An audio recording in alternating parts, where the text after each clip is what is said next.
Hi guys, my name is Kretz and today I want to share you some thoughts about my Canon EOS R with you. Yes, it's pretty outdated camera, it's from 2018, but it's absolutely adequate in 2025 when I'm shooting this video.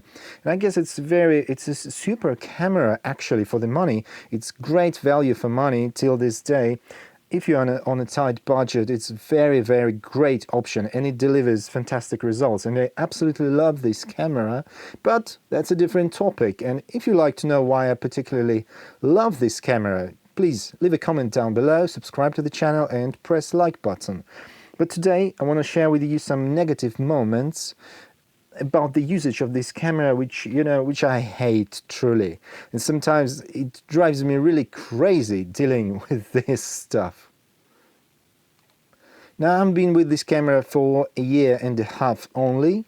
Before that I've been using DSLRs for many years, and I've actually owned and reviewed dozens of DSLRs, starting from beginner level like 1300D, which I reviewed, and topping at 1DXs and 1D Mark IVs, old but truly professional cameras. I've dealt with them, all 5Ds, 70Ds through 90Ds, and all kinds of camera, dozens of them really. And I can say that R is superior to all of them, basically due to, its positive moments. But I've only have experience with mirrorless for a year and a half, but during that time I had a lot of photo shoots and video shoots, and including commercial work for which I am paid, and the clients were truly satisfied. But the problem is not in the results that you can get. You get great results from the camera, but the user experience, it's not so convenient due to these points. And let's check them out one by one, and not in the order of importance really, but well, just one by one. The first thing is obvious, and sometimes I lack it really, and that's the 4K video. In Canon EOS R and the RP, with which we're actually shooting this video with the EOS RP, there's basically no 4K, forget about it, especially in the RP. It's a terrible rolling shutter in both of these cameras, and the autofocus is only contrast detection here, so it sucks. Here you have the dual pixel autofocus, but the rolling shutter is bad and the crop factor is really bad, and let me show it to you. Well, I can tell you I don't really need 4K video. In most cases, even the commercial works, 1080p works fine, and the quality of 1080p here is magnificent, so I'm truly satisfied. But what's going on with the 4K? Let's put the screen on here over the HDMI. Here's my EOS R, and you see video mode, full HD, alright, 25 frames per second, and let's see what options we have. We have HD, we have Full HD, and the angle of view is the same with the HD and Full HD. But see what happens when I switch to 4K.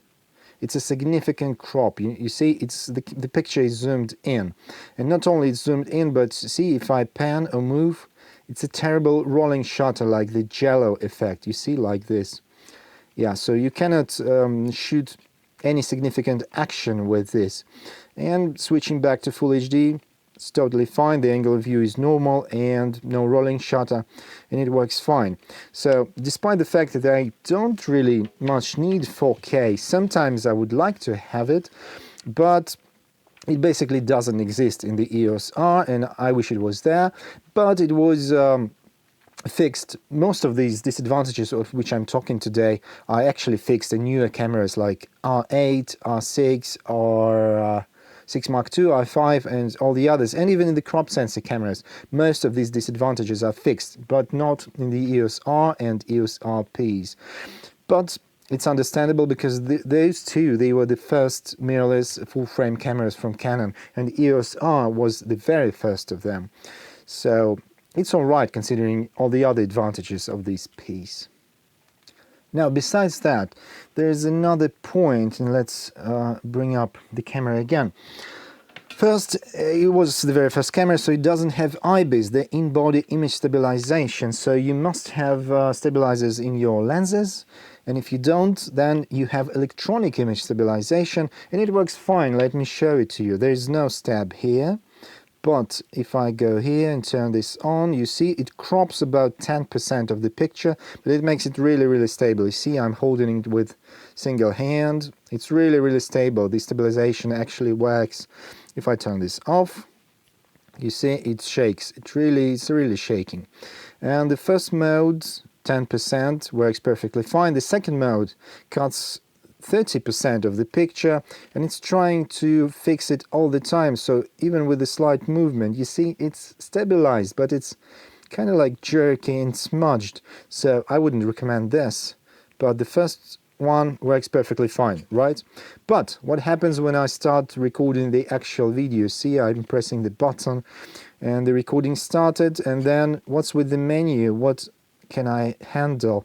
Only the microphone and the headphones, nothing else. Well, except obviously the shutter speed and the ISO and stuff. You cannot switch on or off the stabilization while the recording is going on. So, and it's not convenient. And why is that? There are actually two reasons for that.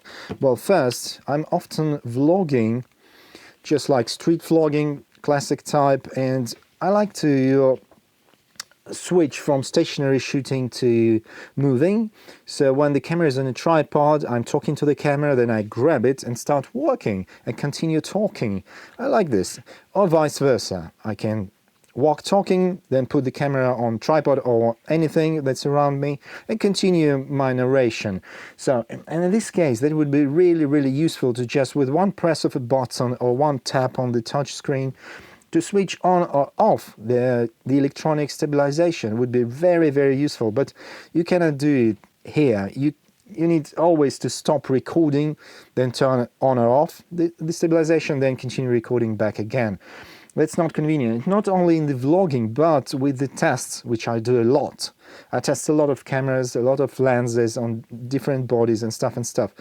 And so to see how camera performs with, or lens performs with the stabilizer or without, again, I always need to stop the recording and start a new file again after switching it. So it's not just convenient, it would be easier to switch it on and off during the recording. Next, we all love slow motion. And there are two types of slow motion here. Obviously, we can go with, say, 60 or 50 frames per second, depending on PAL or NTSC mode, which is in your country. But there's also the high frame rate here, high frame rate, movie digital IS. You see, when the stabilizer is turned on, you cannot choose it, so let's turn it off, go to the menu. Here's the high frame rate, which is, as I said, 100 or 120 frames per second. It's in all I mode, which is high quality, all intra mode. But it's only, you see, HD, not full HD, it's just 720p. And this is not the only problem. As you see on the screen, the movie server AF, so the autofocus, is disabled. There's no IS, no stabilizer, and no audio. So yes, you can shoot this like 100 frames per second, 120, and you can slow it down 4 times to get the real slow motion in standard frame rate, 24, 25, 30. But there's no the points that I just mentioned, and it's not the only problem. Oh, the other reason is the quality of this high frame rate video is actually quite low to my standard. And why is that? Well, you know, this could be useful if there was a stabilizer. All right, we could create slow motion and stabilize the picture, despite the fact that slowed down video is already more stabilized than in normal speed. But anyway, if there was autofocus, it again would be better, because even in 720p you could use it on social media, send to your relatives, or just having fun, you know, on Instagram or whatever, or TikTok. 720p would be quite enough for most publications. But we often use, almost always, we use high frame rates to shoot fast moving subjects, to make them move slower, to stretch the video and make them move slower. But fast moving subjects are really hard to track focusing. And there's no autofocus. So you need to shoot fast moving objects without autofocus, with manual focusing. And it's really hard. It's a hard task. Although there is a focus peak to help for that, but that's an advantage for another video. Well, anyway, without autofocus, it's bad. It's bad without stabilizer. And sound, well, you don't really need sound for slow motion, it's all right. But the resolution, okay, the resolution and the quality. Oh boy, I remember my 70D, very old camera from 2013. By the way, it's the first camera ever with the best Canon auto focusing system, dual pixel autofocus. It was the first one. But I remember it only had Full HD with the standard frame rates like 24, 25 and 30. But it had 50 or 60 frames per second with the 720p resolution. And it was all eye as well, just like here, but it was of very, very high quality, and it was the bit rate of the video was about 80 or 90 megabits per second. And the bit rate basically means the amount of data written down to the file. And so the contemporary consumer level 4K, like here in EOS R or EOS RP, actually includes 120 megabits 4K, which is about 8 times the resolution of 720p. And the 720p in 70D had about 90 megabits per second. So it was very high quality. And I could use 50 or 60 frames per second with 720p, then just stretch the picture, like upscale it to full HD and receive twice the slow motion. It was still decent quality. And most people could not tell 720p stretched to full HD to real full HD. It was basically the same due to very high quality of the video files. But here 720p, despite 100 frames per second stretched to full HD, does not deliver sharp detailed picture. It's really, really weak quality. Unlike real full HD here, which is very high quality, very detailed, great picture, but high frame rate here with 100 frames per second, 720p without stabilizer, without autofocus, oh boy, it's just pretty much useless, unfortunately. And speaking of higher frame rates, now let's see what's going on when I switch full frame lens to the lens manufactured for cropped sensors. Like here I have 18 to 135 Nano USM, the latest version. Absolutely great lens for the price and for its capabilities, right? But see what's going on here with the cropped lenses. It immediately switches on the cropping, the movie cropping here, so I cannot turn it off. So it's already in a cropped mode, which is a good thing because it shows the picture as it is supposed to be. So this is really the picture like from the cropped sensor camera. So it's pretty much natural, but it cannot have high frame rates with the cropped lenses, not at all due to movie cropping, so it's not available.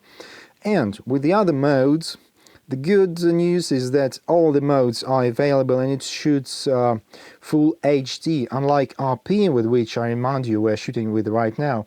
RP does not shoot full HD with the cropped lenses, not at all. It shoots terrible 4K, unusable, and it shoots 720p with the cropped lenses, which is not really much useful these days as well. Canon RP does not shoot full HD video with cropped lenses.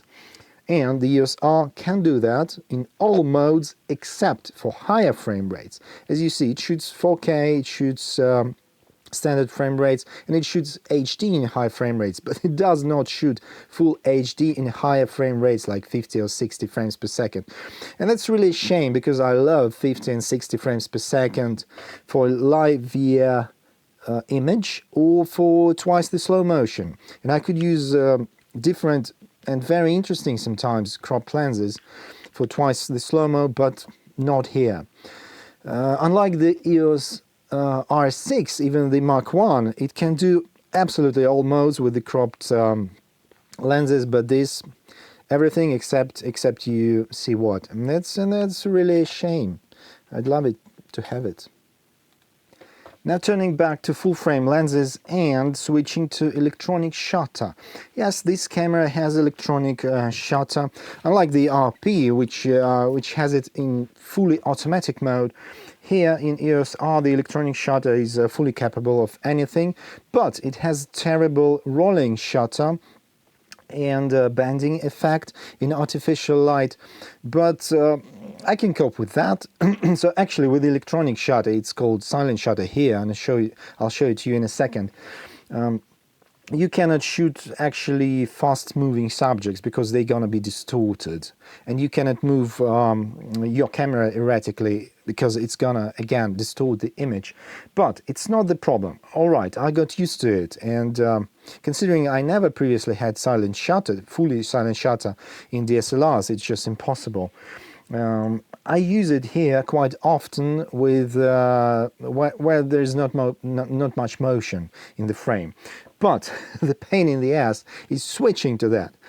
Well, say you wanted to switch it from the menu. Now you go here, you scroll here, here, and more, and then you find the touch shutter. And you can enable it. Oh, it's a touch shutter. No, the touch. We need the silent shutter. All right, it's here. So we need to switch it on here, and then here it goes. And see what's going on when I shoot with moving subject. Here's the picture, and here you see it's distorted. There's the silent shutter, so never shoot fast action with the silent shutter here. But what's the pain? I have to switch it off, then get back here.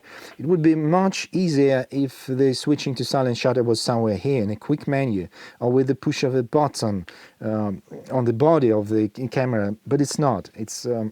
But even this is not the only problem. When shooting with the regular mechanical shutter, which means silent shutter is turned off, I usually set the anti-flicker shooting enable, not to get banding in artificial light with unknown frequency of flickering. So you know the banding is when your picture is like have these stripes of perfect exposure and the darker exposure, so it's just like ribbed picture.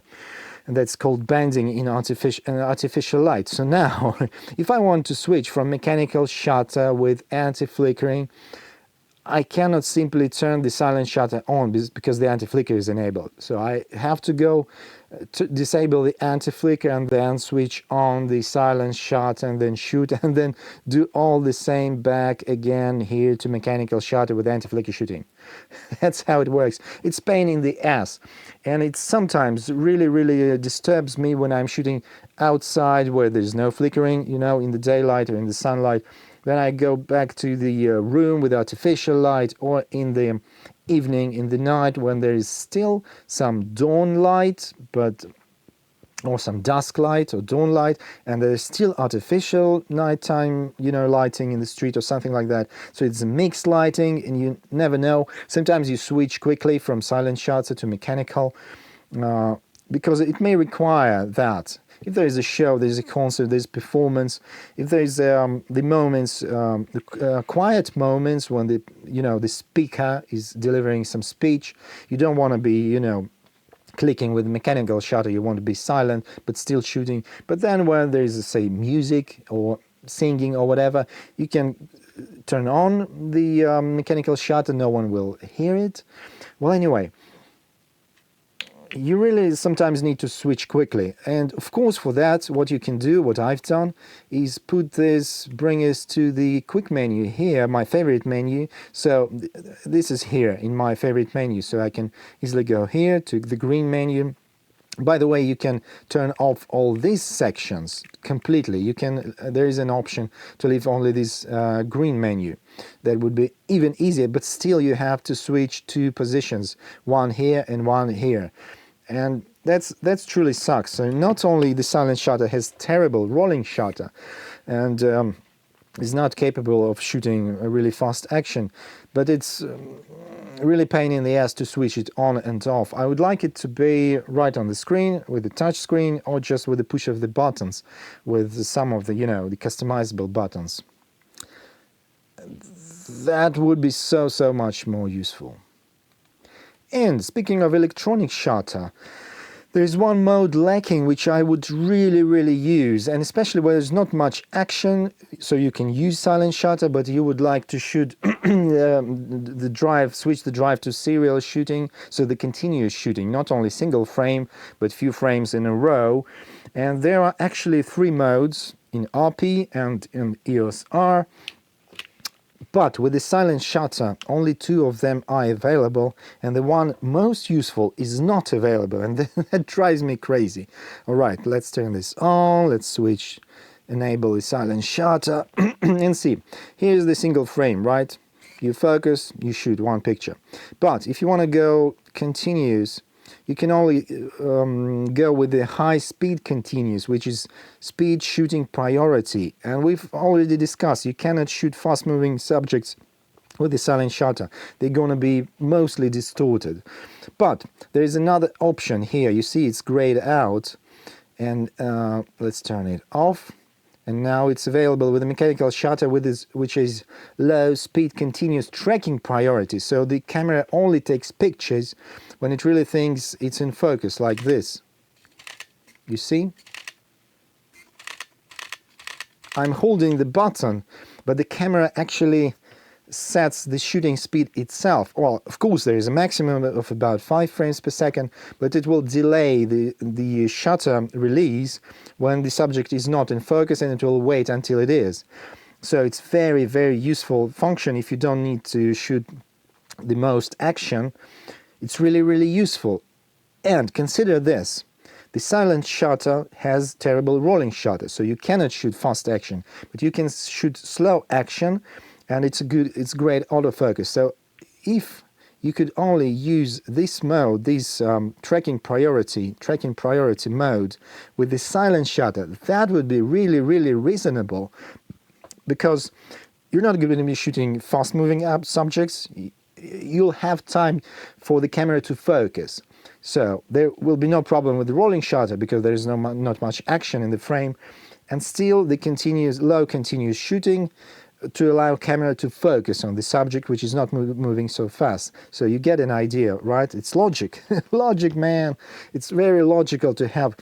I would really prefer for silent shutter not to have high-speed continuous. I don't need that, because it's going to be distorted anyway if there's a fast-moving subject. But the tracking priority, would be really, really useful with silent shutter. But it's grayed out as soon as you turn the silent shutter on. It really drives me crazy. That's stupid, man. Just bring it. Now the other thing that truly drives me absolutely mad in Canon EOS R.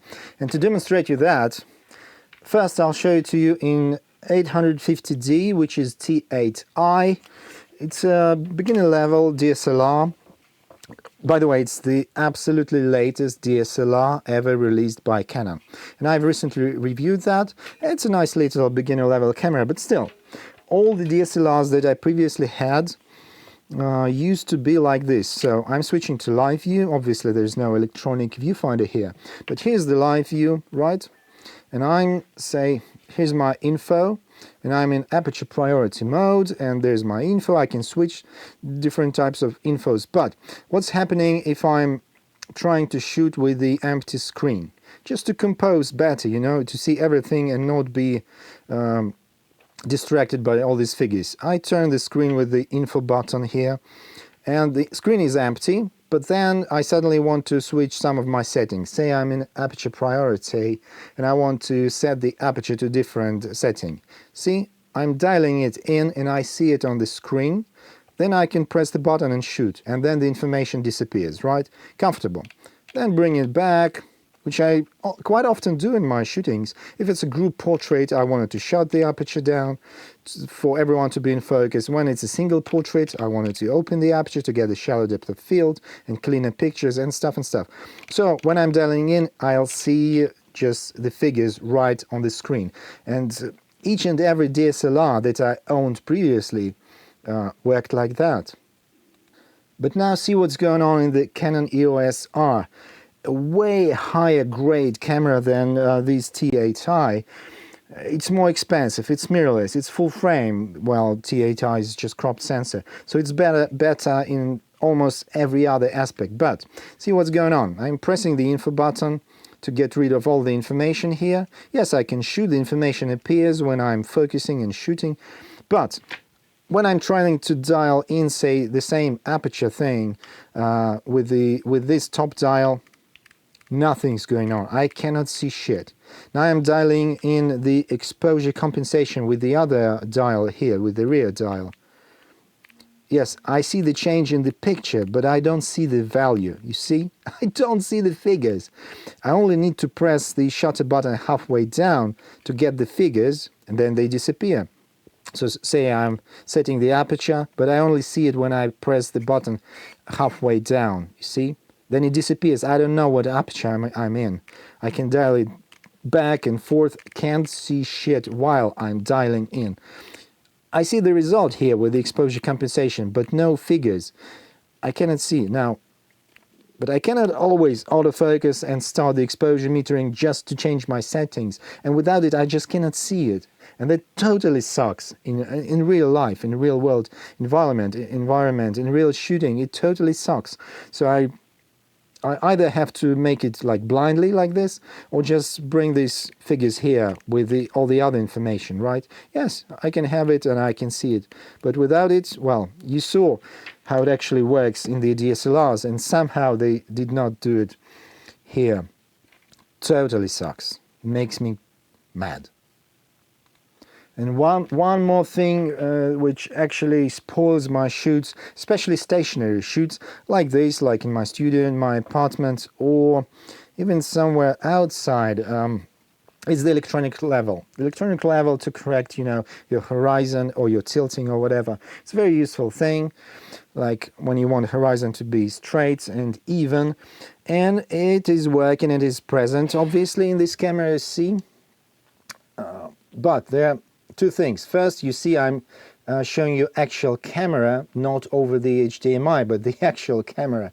And why is that? Because the level is turned on when the HDMI is plugged in.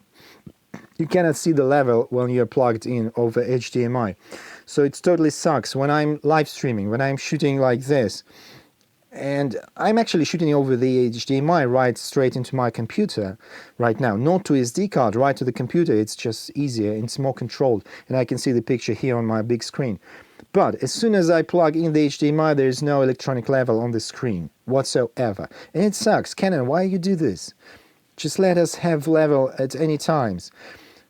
Because now, if I want to live stream or shoot a video like this, I have to plug off the cable, then set my level, then plug it back in. That totally sucks, really. But now, during the shooting, yes, it's not the only problem. The other problem is this. You see? I have it here, right, you see? But this is the single point AF autofocus, single point autofocus. I can switch it, yes, I can move it and focus with this point. But what happens if I want to switch to tracking the subject or the face or even with the eye?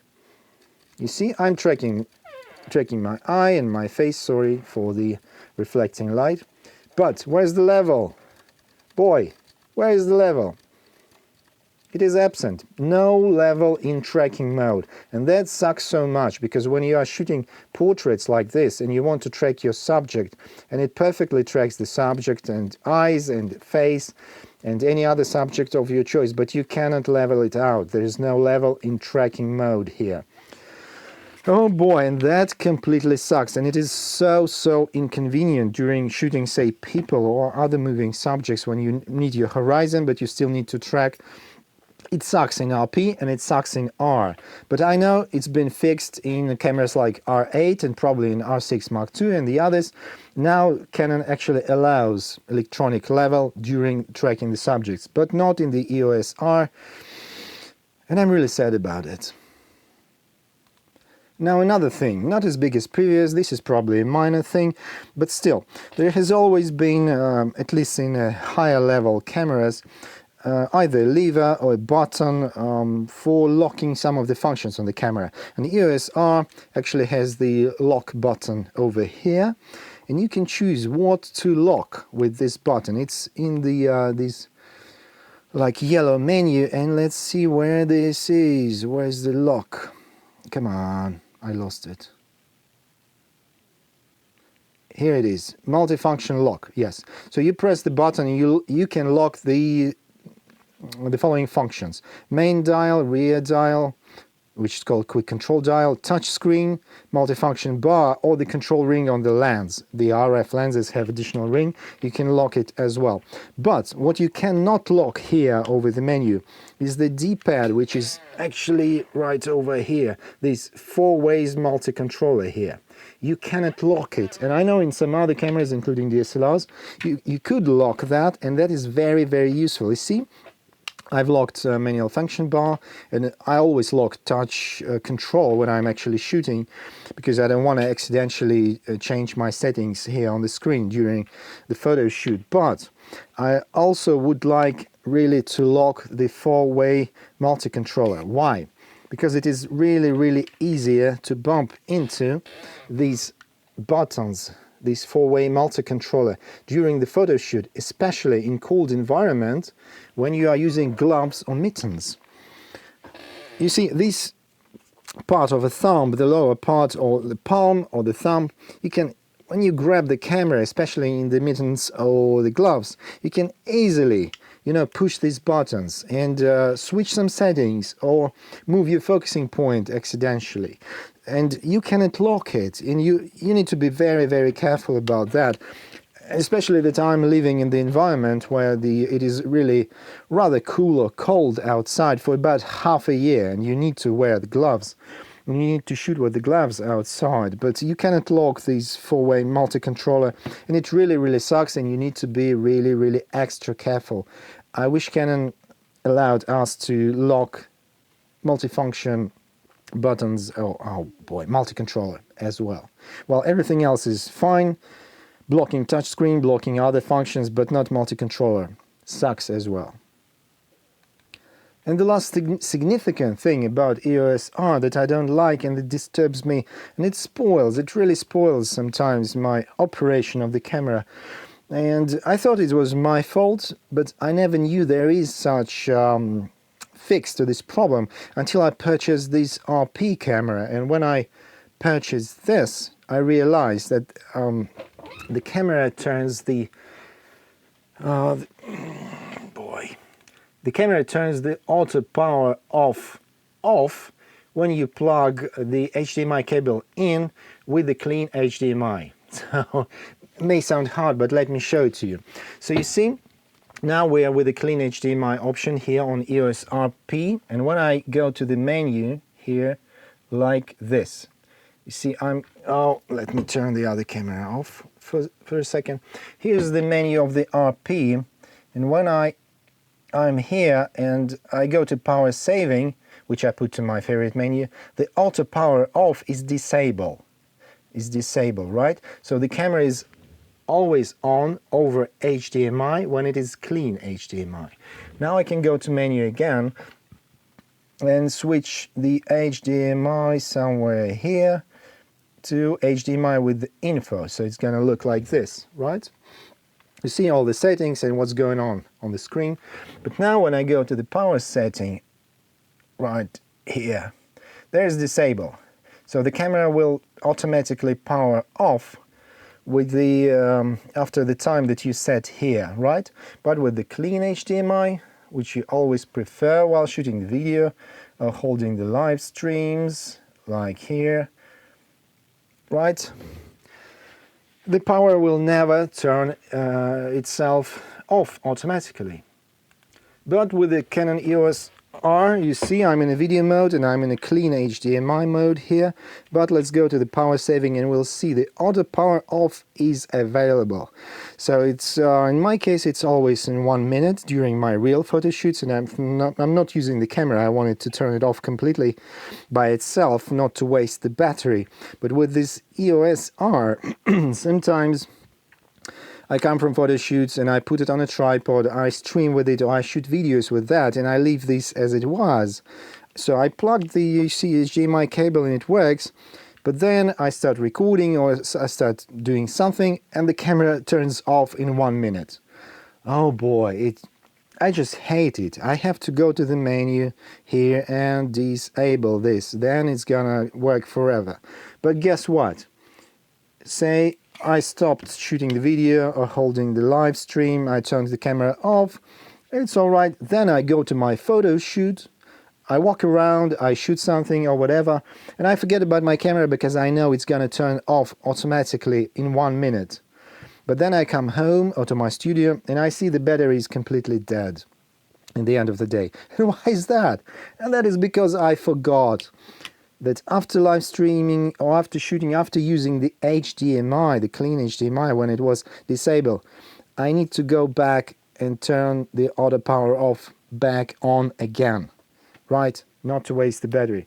So every time I use the HDMI, I have to disable the timer, and every time I use it regularly without HDMI for photos, for videos, I need to turn the timer back on. And I always forget to do that, and it always spoils my shoots. Not shoots so much, obviously not the result, but it spoils my user experience, definitely. And it's in RP, which was released later than this EOS R, it's done way smarter. So when you plug in the HDMI cable and you use the clean HDMI, then it will not turn off the power automatically. That's a great solution, and EOS R perfect. EOS R drives me crazy with this function. Well, these are main 10 points that make me mad about using the Canon EOS R, that spoil my real user experience during my photo shoots. But there are a couple of other points, they are very minor, but still they disturb me. And one is, say, Canon has and always had a lot of empty space and a lot of empty lines in the menu. Let's go through the Canon EOS R menu and see. Here, couple of lines empty at the bottom, a lot of lines empty. One more line here, it's full menu for the full page, you see, but again, you see only 2 lines here, and everything else is just empty. You see only one line in the menu page and everything else is empty, despite it's all this section about autofocus. You see, it's all AF section, like the purple or violet one, but a lot of empty lines. I understand the logic, and you can see it written like in the top right corner. It's the shooting menu, and it's different. This is about exposure, this is about whatever else, this is about movie quality. I'm in a movie mode, right? Yes, let's turn to photo mode, but it makes no difference. It's all the same. You see a lot of empty lines, and I hate it. Why don't cramp it all into one page? I realize the logic. I understand it's just about the topics of these lines. But in my opinion, it would be better if you make fewer pages, but the more lines. It's easier to find among the lines on the single page than switching between all these pages. Most of them have spare lines, you see. A lot of empty lines here. So I don't like it about Canon. You see, again, just one line to clear all custom functions, and it occupies the full page just to clear the custom functions. Why don't cramp it all into fewer pages? So you get an idea, but it has always been with the Canons. And the point is, Canon menu has always been rather compact comparing to Sony's or Nikon's menus, which are full of dozens and dozens of different functions. But still, if Canon just got rid of these empty lines and just packed all the useful things on all the really used these space lines into fewer pages, it would be much more convenient, in my opinion. That's all. Next thing, particularly about the EOS R, is the location of the menu button. You see, everything here is on the right side here. So when you have the camera in your hand, you can operate each and every button and dial with one hand, except for the menu button, which is here on the left. Oh boy, and it drives me crazy sometimes, because when you're operating the camera, going through the menu, processing pictures, playing back or whatever, and you need to go one level back, you need to use either touchscreen, which will mostly, again, it will require 2 hands. Or if you use the menu button, again, it will require 2 hands. You cannot do it with one hand, because the menu, well, there are some other functions that menu button is used for, but it's still under the left hand. You have to use the other hand. I know there were some models when the menu button was on the right side as well. They are mostly consumer or beginner level cameras, but still there were cameras with the menu button on the right. And thus you would be able to use absolutely everything with your right hand, especially if the on and off switch, which is on the left as well on the EOS R, would be on the right side again. Then absolutely everything would be on the right side. But anyway, on and off is not much big of a deal, especially with the auto power off function. You may leave the camera on at all times, it will automatically power off, as I told you previously. But anyway, the menu button is often used to go one level back, and you have to use the other hand. Well, there's a like a detour or walk around about this, is that you can use one of the customizable buttons here to set the menu function to one of the buttons. Yes, you can do that. But thus, obviously you will steal the other function from the button. You will steal one button from yourself. So you can appoint one of the buttons to be menu button, but you'll lose one of the buttons, which could be used for anything else. So that's about it. I don't really like menu button being on the left side. It's not so much convenient as well.